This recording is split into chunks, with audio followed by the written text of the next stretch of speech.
Gelin bak yağış yağır. Bak sevgilin gözyaşın akır. Sevgime şahit olsun gece. Sevirem, sevirem gece. Bak sevgilin bak yağış yağır. Bak sevgilin gözyaşın akır. Sevgime şahit olsun gece. Bak sevirem, sevirem gece. Onu dək bilir gece.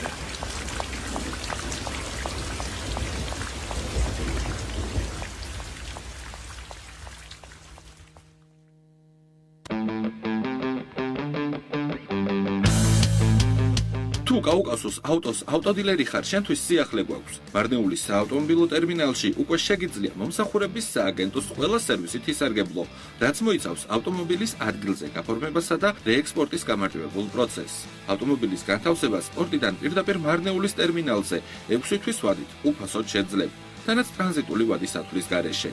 დეტალებისთვის დაგვიკავშირდი ნომერზე 032 2 55 11 55. Maşın almaq istəyirəm. Uşağın dərslərinin pulunu ödəməliyəm. Xərcim çoxdur. Çoxlu izahat lazım deyil. Skapda avtomobil girov qoymaqla 30 dəqiqə ərzində 100 min lirəyə kredit götür. Silis Kapital artıq Skapdır. Səni bir sözlə başa düşürük. Bir həyat hekayəsi. Sevinci, kədəri, problemi və həyat təcrübəsi ilə dolu olan təsirli və ibrətamiz bir həyat hekayəsi. Hər insanın özünə məxsus bir həyat hekayəsi var. Müxtəlif həyat hekayələrini dinləmək üçün 96.9 tezliyində Marnoli Radiosunun canlı efirində Rübabə Muxtarovanın təqdimatında çərşənbə axşamı saat 12:00-da dinləyə bilərsiniz. Salam, hörmətli Radio Marnoli dinləyiciləri. Sizi yenə də Radio Marnolinin canlı efirində mən Rübabə Muxtarova salamlayıram.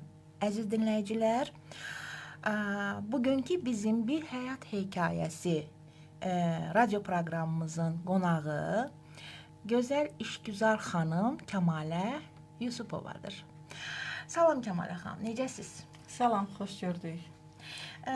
Özünüzü biraz dinləyicilərə təqdim edə bilərsinizmi Kəmalə xanım? İlk öncə sizə təşəkkür edirəm dəvət etdiyiniz üçün.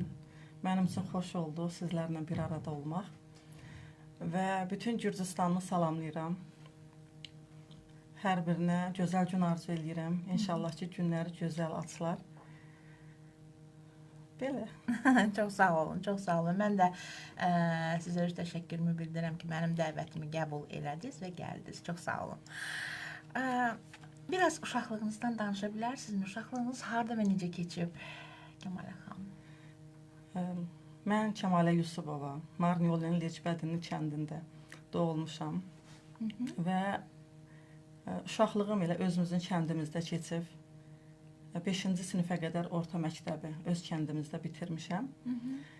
Və 5-ci sinifdən sonra biz Belarusiyanın Stari Darog adında bir şəhərə köçdük. Atam orada çalışırdı və bizlər də belə deyək, Gürcüstanımızdan oraya köçəsi olduq və orta məktəbi orada bitirdim. Və ondan sonra Rusiyanın Sankt-Peterburg şəhərində, Leningrad şəhərində orada yaşadıq. Belə həyatımızı Gürcüstanda az yaşadım. Yəni Gürcüstanda artıq 5-ci sinifə qədər yaşadım. Uşaqlığım əslində belə deyərəm, çox gözəl keçirdim. İndiki uşaqlarımızın belə uşaqlıq tərzindən bizimkilər çox fərqlənir. Məsəl üçün biz uşaq olduqda qonşunun uşaqlarıyla hər zaman məhəllədə oynayardıq. Yəni belə deyək, sevinç demək, 7 daşdım, belə bir oyunlar bilərdik. Ancaq indiki uşaqlar səhər yuxudan gözlərini açanda ilk öncə telefon axtarırlar. Bunu siz də bilərsiniz. O yüzdən düşünürəm ki, bizim vaxtlarımızın uşaqlığı daha gözəl keçir. Daha maraqlı idi. Mənimki də elə o həmçinin. Hə.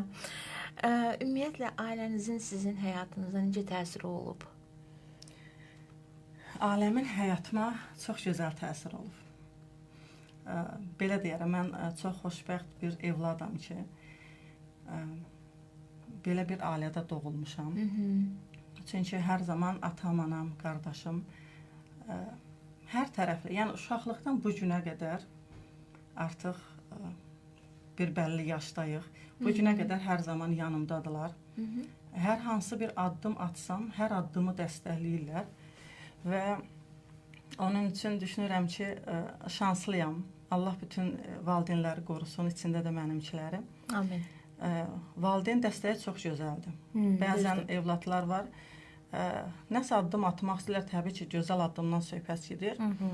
Ancaq valideynlər dəstəkləmir.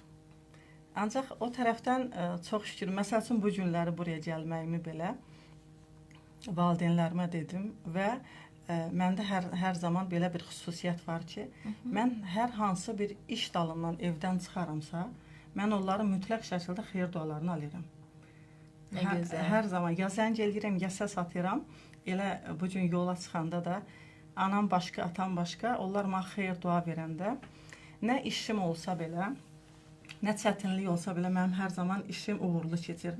Mən artıq rahatam ki, məsəl üçün kimsə desə ki, Kəmalə, bu işin yanlışdır, bu işini etmə. Əgər mənim orada ailəm, valideynlərim dəstəkləyirsə də, yəni yerdən baxan kim nə desə, mən bilirəm ki, artıq mən rahatam. Xeyr, dua var artıq. Bu işim olacaq və hətta belə deyək, mən Rusiyada yaşayanda orada düzdür, kurslara getmişəm, tikintidir, kompüterdir, ingilis kursu. Ancaq hər zaman atamın belə bir arzusu olub ki, ağ xələt geyinməlisən. Düzdür, uşaqlıqdan belə deyək, xəstəxananın iyisini sevmədiyimə görə istəmədim. Ona baxmayaraq, məsəl üçün bir yığıncaq olardı, toplantım olardı, stolda belə deyək də, bir toplantıda həmişə papa deyirdi ki, hər şey gözəldir, ancaq bir arzum qaldı. Və mən o atamın arzusuna görə artıq evliydim. Böyük qızımın 7 yaşı var idi. Maşallah bu gün 11-ci sinifdə oxuyur. Mən yəni o uşaqları evdə qoydum, oxumağa getdim. Sırf atamın xatirinə bizim burada Gürcüstanda 3 il kollec oxudum. Ağ xələti geyinmək üçün, atama xoş olmaq üçün və bir neçə illər Rustavidə eşitmiş olarsınız, Qaratskoy Balinsa, orada kardiologiyada bir neçə il çalışdım. Belə. Valideynlərim sağ olsun. Hətta oxumaqda belə dedi ki, ola bilsin, biləsiz, nə qədər olmasa hər kəsin həyatında çətinlik olur. Dedi ki, mən sənin yanındayam, mən oxudacam və 3 ilmin ödənişli oxudum, onun pulunu belə atam verdi. Yəni hər şeydə dəstəkdilər. Çox gözəl, çox gözəl, çox gözəl bir xüsusiyyətdir valideynlərin xeyir duasını almaq. O mənim üçün mütləqdir. Həqiqətən də, hə, Mütləqdir. doğrudan. Həyatınızda dönüş nöqtəsi olan bir hadisə varmı? Dönüş nöqtəsi belə deyərdim. Yəni elə bir çətinliyim olmayıb həyatımda, çox şükürlər olsun. Məsəl üçün belə bir dəstək olan düşünürəm ki, elə bir dönüş nöqtəsi olmur. Ancaq mən mənim üçün öz dönüş nöqtəmi mən işimi dəyişərək mənim üçün dönüş nöqtəsi oldu. Çalışırdım xəstəxanada 24 saat, yəni dejurnu olaraq çalışırdım. Və mənim üçün hər zaman belə deyə, istəyir oxumaq olsun, istəyir çalışmaq olsun, məsuliyyəti sevən bir insanım. Nə olsa belə. Və işimdə nə qədər olmasa 24 saat işləyirəmsə, temboli kardiologiya bilirsiniz, ürək xəstələri 5 dəqiqənin içində insanın başına bir iş gələ bilir. Hər gün, məsəl üçün, bu gün saat 10-dan sabah 10-a qədər artıq mən smendə olurdum. Heç yatmadan, yəni dinlənmədən evə gəlirdim, ancaq çox yorğun bir halda. Evdə də bilirsiniz, uşaqlar, ailəliyəm, 2 qız evladım var, Allah bütün balaları qorusun. Allah saxlasın. Belə bir çətinliklə evə gəlirdim, nə qədər olmasa uşaqdır, yenə də smendir. Ancaq qardaşım hər zaman deyirdi ki, çıx o işdən, çox yorulursan. Və həmən dövr bizim bu Covid xəstəliyinin gələn dövr oldu. Yəni bütün gün üstündən xalat, ağzımızdan maska və məsəl üçün xəstələrin yanına onların qohum əqrəbəsini buraxmırdılar deyə hər şeyə özümüz qaçırdıq. O yüzden həmən vaxtları işimi dəyişəsi oldum və özüm də tibb üzrə bitirdiyimə görə mənim üçün çox rahat və çox şanslı bir iş oldu. Hal-hazırda 3 il yarımdır işləyirəm. Bəlkə də eşidirsiniz, Ersaq Turist şirkətidir, adı Ersaqdır. Və bizim çox gözəl bir kollektivimiz var. Hər birini dinləsələr buradan hər birini salamlayıram. Mənim üçün o dönüş nöqtəm oldu. Mən işimi dəyişərək. Mənim üçün niyə rahat və gözəl oldu? Çünki mən uşaqlarımın içində, yəni rahat bir şəkildə artıq işimi onlayn şəkildə evdən çalışıram. Seminarlarımız olur. Məsəl üçün ayda 2 dəfə, 3 dəfə ev seminarım olur və yaxud böyük toplantılarımız olur. İldə bir dəfə Antalyada böyük mecdunarodni, yəni ölkələr arasında seminarımız olur. Oraya gedirəm ildə bir dəfə. Ancaq qalan seminarlarımız Gürcüstanda olur. Gürcüstanın hər bir bölgəsində və ev toplantılarım. Bu mənim üçün rahatdır ki, mən həm işimi evimdən idarə eləyirəm. Çünki hər gün çıxmıram evdən. Evlatlarımın yanında oluram. Onlara çox vaxt ayıra bilirəm. Gəzintilərim olsun. Bəzən, məsəl üçün bilirsiniz deyə, xəstəxanada işləsəm, hər hansı bir qohumun xeyir işinə məcbursan işdən qalırsan və yaxud icazə alırsan. Ancaq burada öz işimin sahibi özüməm. Ona görə rahatdır mənim üçün. Dönüş nöqtəm də bunu düşünürəm ki, mənim üçün ən gözəl dönüş nöqtəm bu oldu. Çox gözəl. Qarşılaşdığınız ən böyük çətinlik nə olub həyatınızda və bunu necə aşmısınız? Belə deyim, mənim üçün çətinliyim mən həmən oxuyan vaxtlarım. Səbəbi də odur ki, mən özüm orta məktəbi Belarusiyada bitirmişəm. Sonra 13 il Leningradda həm Belarus dili, həm Rus dili. Ancaq mən artıq burada oxuyası olduğuma görə bir insan ki, Gürcü dilində sadəcə 1-2 kəlmə bilir. Və evində də 2 dənə körpə uşağı. Böyük qızımın 7 yaşı var idi, balacanın 3 yaşı var idi.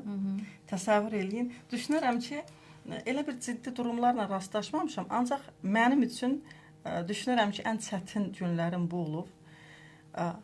Təsəvvür eləyin ki, sabah saat 7 tez qalxırsan, böyük uşağı 1-ci sinifə aparırsan, 2-ciyi bağçaya aparırsan, oradan qaça-qaça gedirsən dərsə.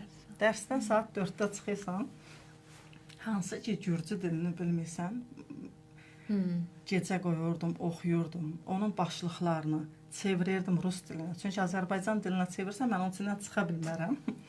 Rus dilinə çevirirdim. Təsəvvür eləyin ki, gecə saat mən ən azından bir 3-ə qədər onu oxuyurdum.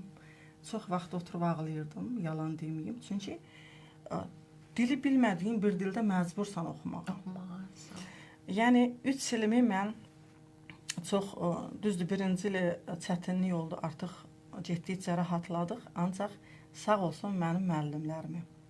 Onlar Rus dili bilirdilər deyə, görürdülər mən çətinlik çəkirəm. Dərs bitəndən sonra deyirlər ki, gəl 1 saat səninlə Rus dilində dərsi başa salaq. Götürməm çox gözəldir. Bilirsiniz ki, nə qədər olmasa praktikalara gedirik belə. İlk dəfə praktikaya gedəndə çox çətinlik çəkmişdim. Dəhşət, adi bir qaçı nə olduğunu bilməmişdim. Ona baxmayaraq çox şükür işlədiyim yerdə çox böyük hörmət qazandım. Hansı ki, bugünkü gündə dəvət edirlər. Dili də öyrəndim. Bugünkü gün rahat bir şəkildə artıq belə deyək, bir yana getsə özümüzü idarə edəcək bir durumdayam. Və evlatlarımı da o yüzden mən Gürcü məktəbinə qoydum. Çünki o çətinlikdən özüm çıxdım. Bugünkü gün Azərbaycan dilini də bilirlər, Rus dilində təmiz, Gürcü dilində təmiz. Belə deyək, hər zaman mən oxumağa, irəli getməyə çox üstünlük verən bir insanım. Atam bugünkü gündə deyir, bala oxu. Mən 85-ci il anadan olmuşam. Artıq bəlli, inşallah mart ayında 41 yaşım olur. Yenə deyir oxu. Deyirəm ki, bəlkə artıq deyirəm, yaşım o yaş deyil. Deyir ki, yox, bacarın oxuyun. Nə qədər biliyiniz artsa, yəni ki, xeyir taparsınız, ziyan taparsınız. Düzdür.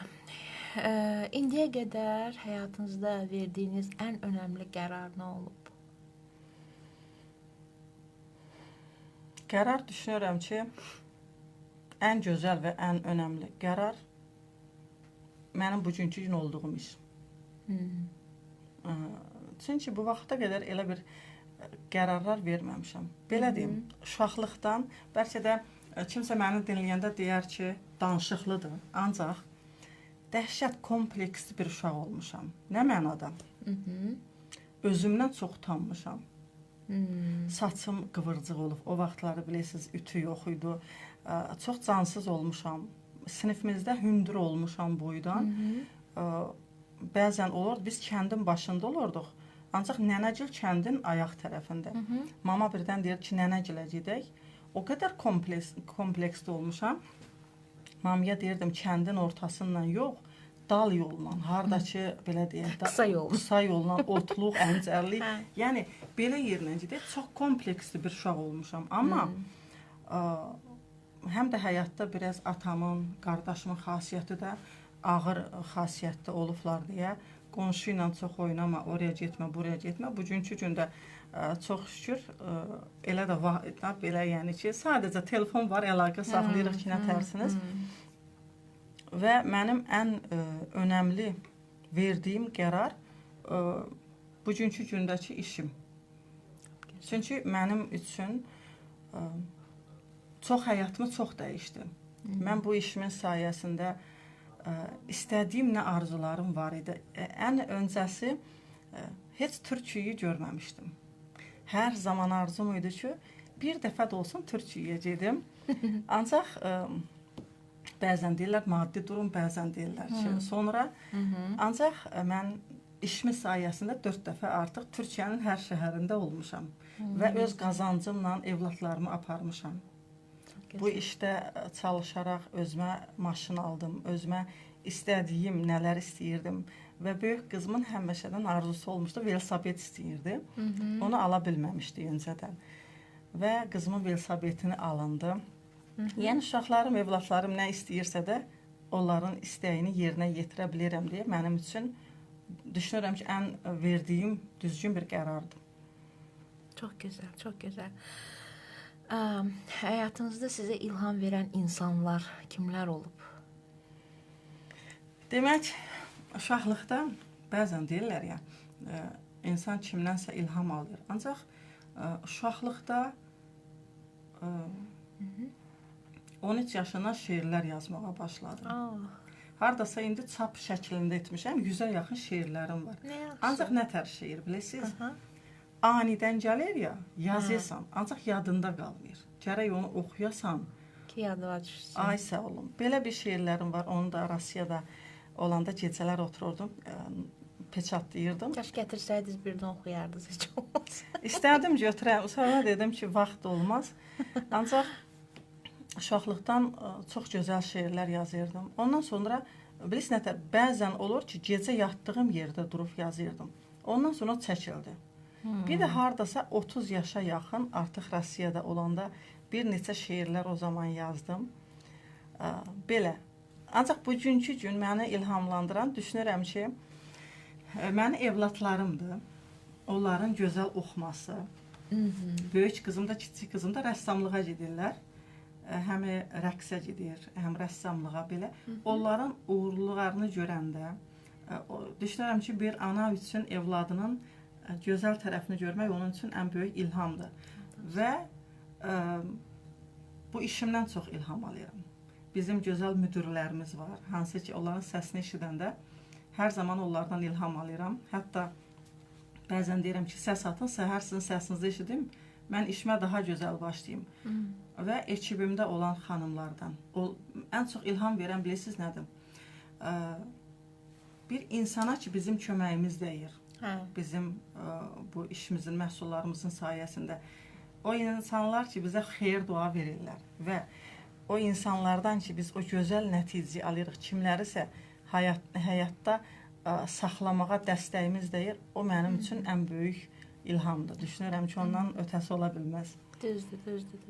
Ümumiyyətlə hər iş elədir. Kiməsə kömək eləyəndə insan Bəli. özündə elə bir ki, nəsə rahatlıq hiss eləyirsən ki, mən kiməsə kömək eləyə bildim bu gün. Elədir. Hə. Həyatda ən çox dəyər verdiyiniz şey nədir?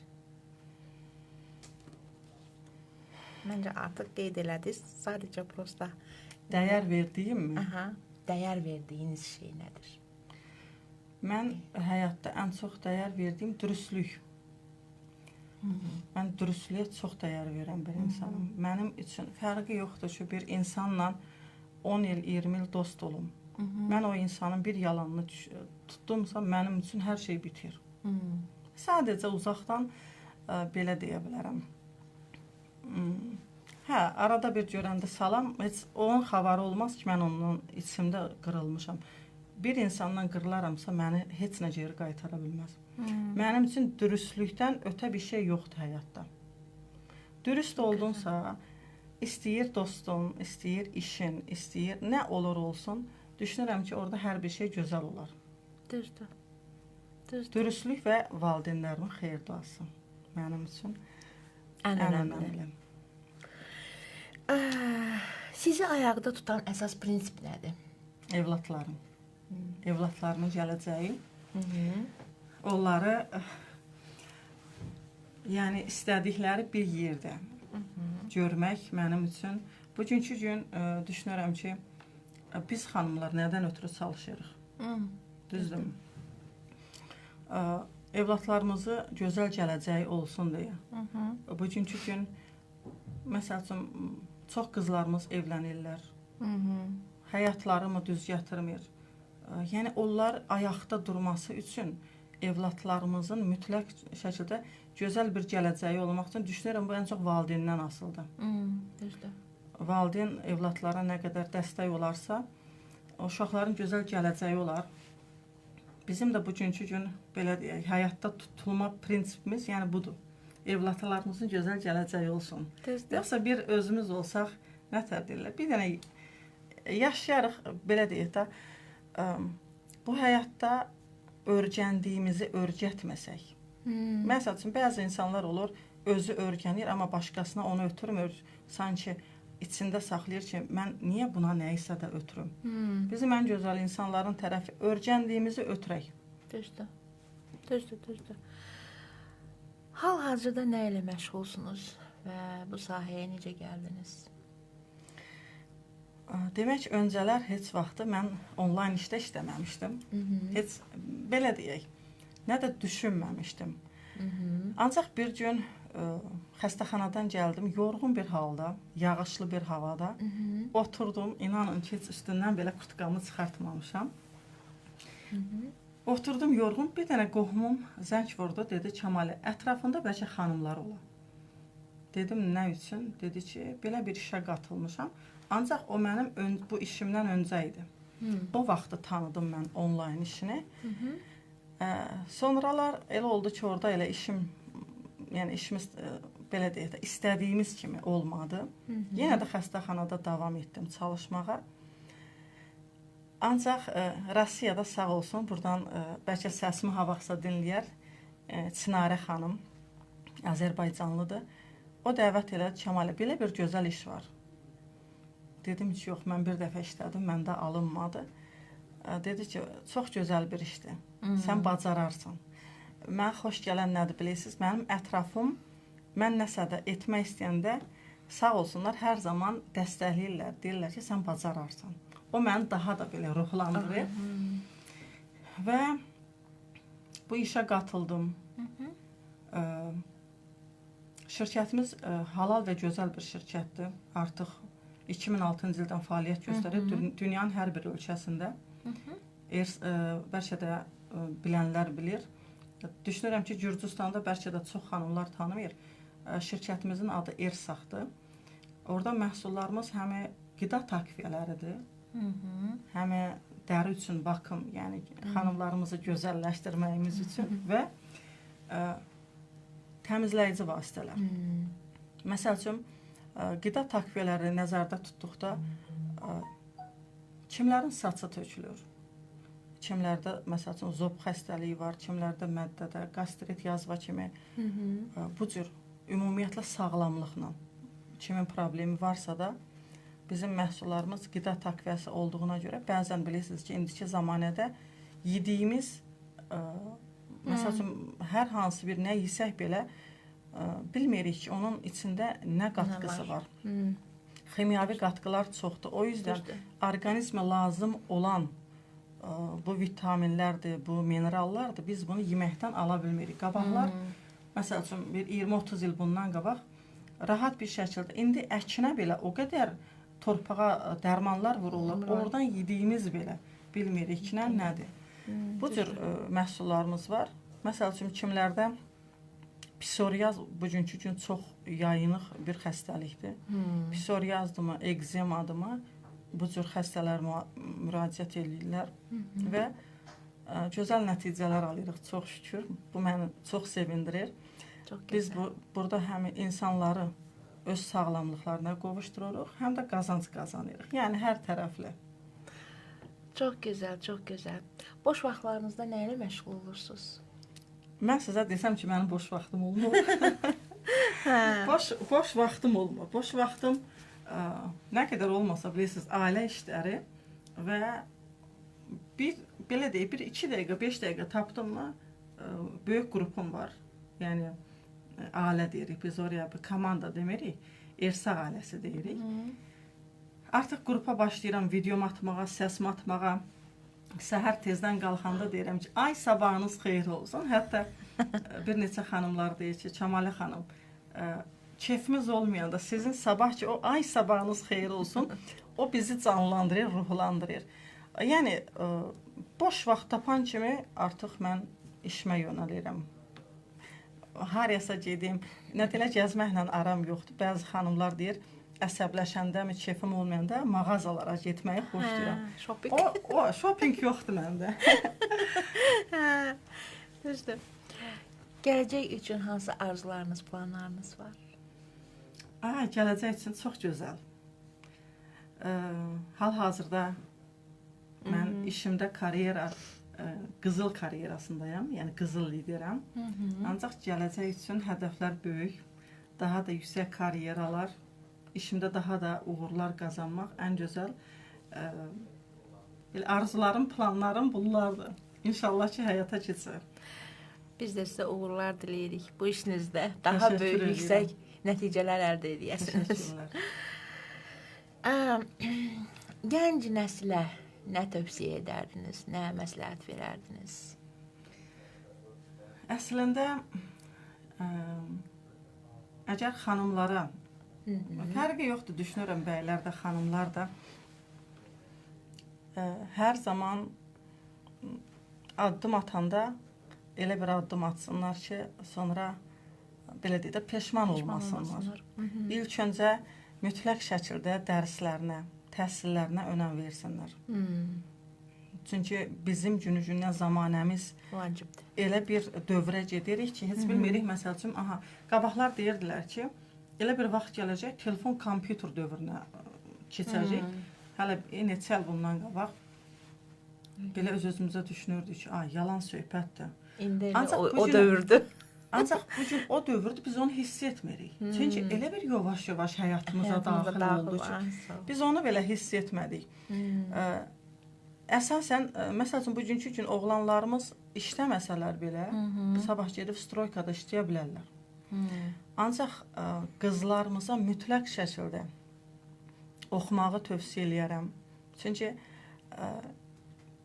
məsəl üçün, belə deyək də, universitetə girməsələr belə, bugünkü gün salonlar var, saçdımı, dırnaqdımı, özləri üçün bir peşə, paltar tikməkdimi, bir peşə mütləq şəkildə öyrənməkləri lazımdır.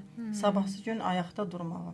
Heç kim sığortalanmayıb, bilmirik ki, sabahları kimin başına nə iş gələcək. Ancaq ayaqda durmaqları üçün və gələcək. Məsəl üçün, bəzi uşaqlarımız var, hətta bizim kəndlərdə də olur, oxumağa getmirlər, məktəbə getmirlər, adi yazmağı, oxumağı bilmirlər. Və bu gələcək üçün, evladlar üçün düşünürəm ki, məsəl üçün, uşağı məktəbə gedəndə onun uşağını kimsə yazıdıb oxutmalıdırmı? artıq bu gərək müəllim tuta. O yüzden qızlarımız istəyir, oğlanlarımız təhsilə ilk öncə təhsilə önəm verməlidirlər. Valideynlərini incitməmələrini tövsiyə eləyərdim. Yəni valideynlər bizim üçün əvəz olunmaz, əl çatmazdır. Düşünürəm ki, hər işlərində onların məsləhətini, onların xeyir dualarını alsalar, həyatları çox gözəl olar. Düzdür. Belə bir sual. Geriyə dönsəydiniz həyatınızda nəyi fərqli edərdiniz? Uşaqlıqda olan kompleksimi. O insanı çox geri salır. Düşünürəm ki, başqa dəyişəcək bir şeyim yoxdur. Yəni, uşaqlığım da çox gözəl keçib. Gəncliyim də gözəl keçibdir. Ondan sonra artıq ailəlik dövrü.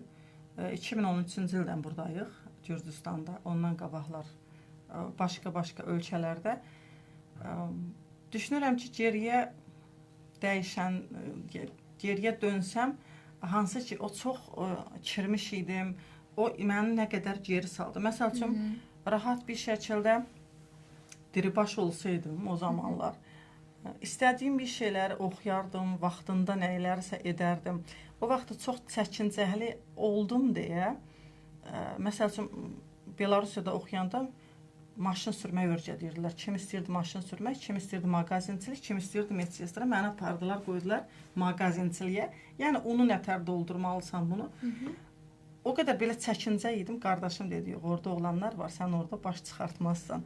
Bax, o çəkincəhliyimi dəyişmək istəyərdim. Uşaqlıqdan istəyərdim ki, belə ayaqda, indi ki, nətər ayaqda dururam.